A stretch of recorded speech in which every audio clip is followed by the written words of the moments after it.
حي على الصلاة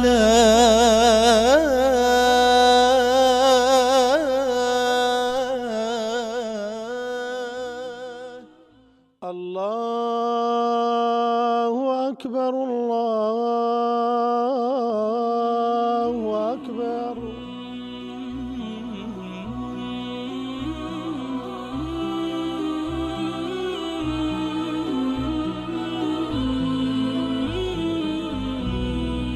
حي على الصلاة.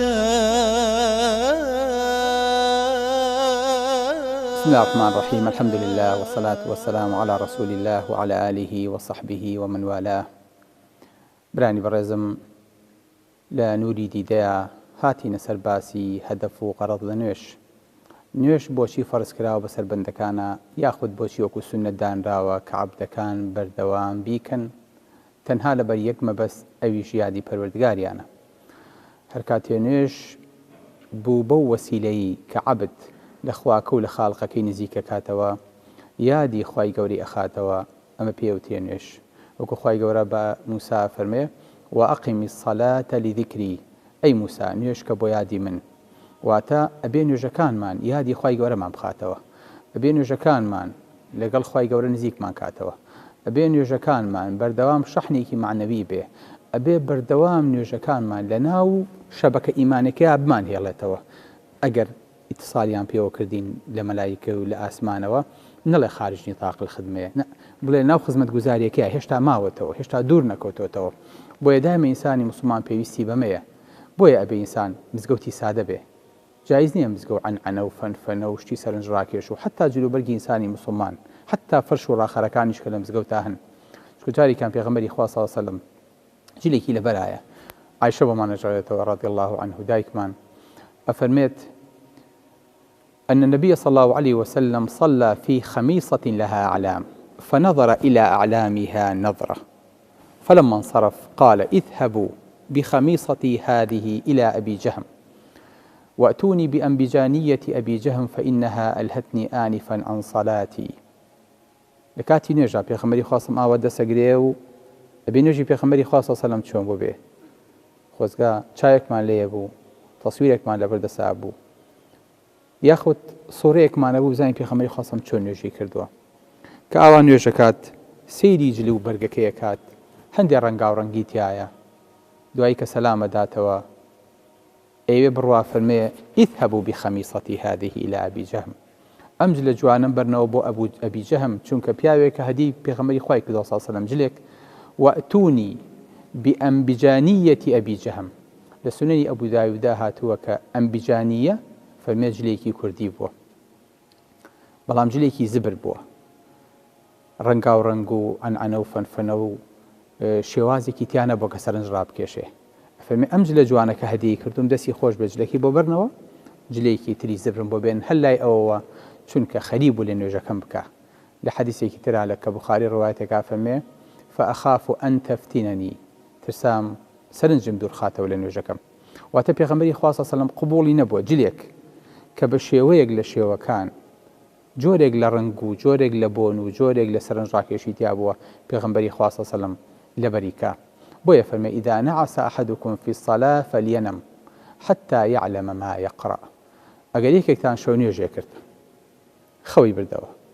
خەو نوشکەی بردەوە، بەخوا بێ ئەم جوز هەر تاوکم، هەر بەی شەڵام شەو نوێژەکەم نا فێن با بخەوێ حتى يعلم ما يقرأ، بۆی کە بزانێت چی ئەڵێ لە کاتی نوێژەکەیە. یعنی هەتا ئەو حەدە ئینسان شەو نوێژەکە، نوێژێکی ئاوا گەورە، نوێژێکی ئاوا نزیک لە خوای گەورەوە، بەڵام چونکە نازانێت چی ئەڵێ پێغەمبەری خوا صلی الله علیه و سلم ئەمری پێکا فەرمێ شەو نوێژەکەم مەکە، با بخەوێ، بخەوە و تێرخەو بۆ هەستەرەوە جارێکی تر بۆ ئەوەی کە بزانی چی ئەڵێیت. ئێمە لەگەڵ خوای گەورە ئەچینە حاڵەتێکی شبهە مردنەوە، ئاوامان لێ دێ هەموو حاسەکانمان لە لاشەمانە ڕاگیرێ. بۆیە بێ سیواک کەی بۆنی دەمەخۆش بێ، بۆیە بێ چاو بۆم لاولایە نەجێڕی، بۆیە ئەبێ دەستەکانە نەجوڵێنی، بۆیە ئەبێ هیچ دەمتانە بێ و بیخۆیت، ئەبێ هەموو حاسەکانت لەگەڵ خوای گەورەیە تێکەڵ بێ، نابێ خەیاڵی لای هیچی ترە هەبێ. بۆیە نابێت غەیری ئەمە، غەیری خوای گەورە لە مێشکدا هەبێ، چونکە ئەگەر وای لێ هات ئەو کاتە نوێژە بێ بە شتێکی قەوان دووبارە بوونەوە، ئەبێ بە ئولفەت خۆی پێواگری نوێژێ دوانسییان تاڵ ئیتر وەختێکە زانیشیتەوە سەر قەوانەکەی خۆت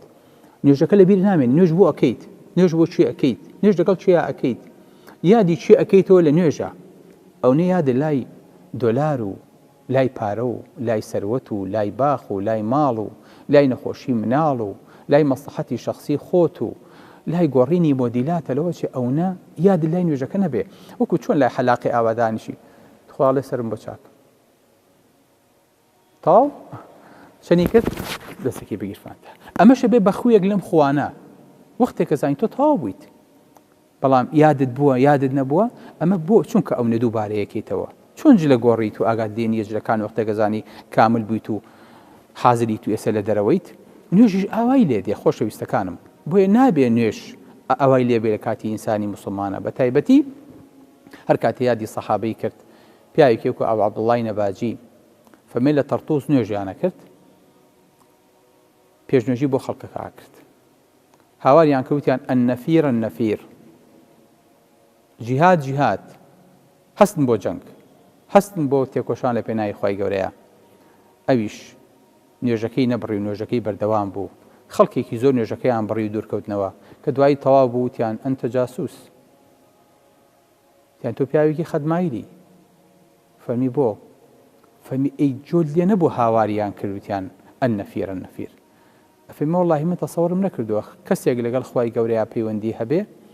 غەیری قسەی خوای گەورە بچێ بەگوێ بەخوا جۆم لە هیچ نەبوو سبحان الله ئینسان تا ئەو حەدە ئاوێتی نوێژەکەی بێ بەڕاستی ئەمە بەس جۆرێک لە میسالیات و بەس جۆرێک لە نمونە ئەتوانین بیژێڕینەوە ئەژنا چونکە لە خۆمانانیە ناتوانین تەسەووری کەین بۆیە خۆشەویستەکانم نوێژەکانی ئێمە بە کوردی و بە پوختی پێتان بڵێم چۆنە ڕۆبۆتێ بێنە جیهازێک بێنە شێوەی ئینسانێک حرەکاتی نوێژی تیا تەسجیلکە وەکو بووکەشوشەیەک چۆن ئەمڕۆ ئەیهێنیت گۆرانیەک یاخود مۆسیقا یاخود جۆرێک لە سەوتی تیا تەسجیلەکەیت ئەم ڕۆبۆتە بێنە نوێژی تا تەسجیلکە فێریشیکە ئاوا بکە الله ئەکبەر حرەکان بکە سەلام باتەوە هەستێتەوە من یەک پرسیار تو ئەوخوای لە ئێوە کەم خۆشەویستەکانە نوێژی ئەم ڕۆبۆتە و نوێژی ئەمە فەرقی چی بوو وردەکانی خوێن نوێژەکانی بە تەجویدەوە هەموو شتەکانی لەبەر بوو ڕکوع و سوجودەکەی ئێمە جوانتر ڕێک چووە دەرەجەی نەوەتەوە چونکە ئەو بە حساب و بە میزانیە و بە گۆشە بۆی کراوە سەلامەکەی زۆر جواندایە بۆ سەرشانی ڕاست و چەپی جوانتر لە ئێمەش دانیشت نوێژی ئەم ڕۆبۆتە لەگەڵ ڕۆژی ئێمە فەرقی چی بوو هیچ شتێک زۆر جار نوێژەکانی ڕۆبۆتەکە لەوە چێ جوانتر لە نوێژەکانی ئێمە دەچێت بەڵام فەرقەکە بێ لە یەک شتا بێ خۆشەویستەکەم حضوری دڵ لە نوێژە چۆن ئەم قاڵبە نوێژەکات ئەبێ قەلبیشمان نوێژ بکە چۆن جەواریحەکان نوێژەکەن ئەبێ دڵمان نوێژکە مشکلە ئەوێ ئێمە هەتا ئیستاکێنە تام و چێژی نوێژ ناگاتە دڵەکانمان تەنها لە ڕووکەش ئامێنێتەوە بۆیە بینیت چۆن ئیمامێک هەڵەسێ بێکێکە لە تخوا زەحمە نەبێ بانگەکەمان بۆ بە ئێستا بانگەکە نەماوە پەنجەیەنا بە پلاکێکە و بانگەکە جیهازێکی خوێنێ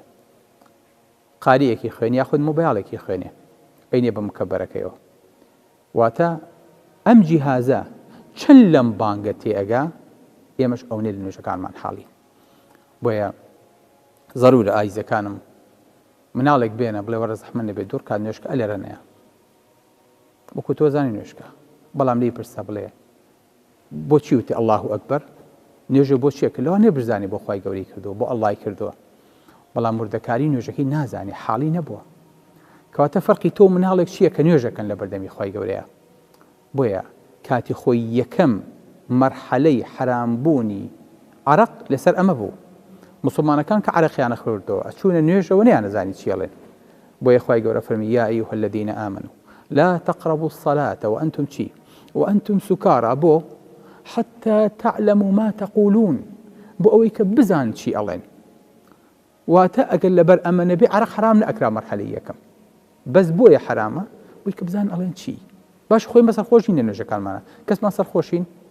کەس هیچ کاتی عەرەخۆرێکتان بینێ بێتە ناو سەفی جەماعەتەوە بڵێن کاکە بۆنی لێ بیکەنە دەرەوە ئەو چۆن هاتوو بۆ نوێژ ئەو چی و تێشوتی بێتە ژوورەوە لەوە چ چەند شەقێکیشی تێ هەڵەی هەتاوەکو بیکەینە دەرەوە باش ئەم عەرەخۆرە ئەم سەرخۆشە فەرقی لەگەڵ ئێمەیان چییە؟ پرسیار لە جەنابتانەکە حەزم لە جوابە. ئەو ئاگای لە نوێژ نییە، مەژاگامان لە نوێژ نییە، بەڵام لەگەڵ سەفی جەماعەتە ئەویش بەرز و نزمی ئەکات و ئەویش هەموو شتەکان وەکو ئێمە لە بەرێتی خوێنێ. بەڵێ خۆشەویستەکان، بۆیە خوای گەورە نوێژی لەسەر شێدانە ناوە. بۆ چکە حتى تعلموا ما تقولون وأقم الصلاة لذكري، لەبەر ئەوەی کە ئینسان فێر بێ چی ئەڵێ بۆ شوێن نوێژەکە و لە بەردەمی چیا وەستاوە و یادی چی ئەکەوێتەوە. ئەجەرنەوە جارێکیان مەجنون سەگەکەی لەیلا بینێ، بۆ ئەوەی کۆکو چاوساغێ بیباتە بەردەم خەیمەکەی لەیلا، دوای سەگەکە ئەکەوێ. قەدەرن بە بەردەم کۆمەڵێک نوێژ خوێناتەیە پەڕێکە نوێژی جەماعەتەکەن کە شوێنەکە دەزیشانەکات وەگەڕێتەوە بانگێکەن لە وەرە مەجنون ئەوە چی دەگە بە دوای سەگێکەوە ڕۆیشتی؟ ئەویش هەڵە بۆ ئێوە چیتانە کرد؟ ئەڵێن وەڵا ئێمە بە حسابی خۆمان نوێژمانە کرد. ئەویشە فەرمێ دی بەخوا من لە خۆشەویستی سەگی خۆشەویستەکەم ئاگام لە ئێوە نەبوو، بەڵام عەجەبە ئێوە نوێژتانە کرد و ئاگاتان لە من بوو، ئەبێت چۆن نوێژێکتان کرد بێ. لەبەرە خۆشەویستەکانم هەر کاتێک نوێژ ئاوای لێ هات، نوێژ خۆشەویستەکەی بیر نەخستینەوە، لە یادی خەڵکی تری نەکردین، بەڕاستی حەقە مراجعەی نوێژەکانمان بکەین و لە خۆمان پرسین ئایا نوێژمان کردیان نا؟ ئایا یادی خوای گەورەمان لە نوێژەکانە کردیان نا؟ ڕاستی جێی چاوپیاخشانەوەیە نەک بۆ ئێستا، بۆ ڕابردوومان و ئینشاڵڵا بۆ لەمە دوامان واقع و ڕۆحی نوێژەکانمان بگۆڕین، نوێژ بەڕاستی بێ بە نووری دیدەمان. سەلام عەلەیکوم وەڕەحمەتوڵڵاه.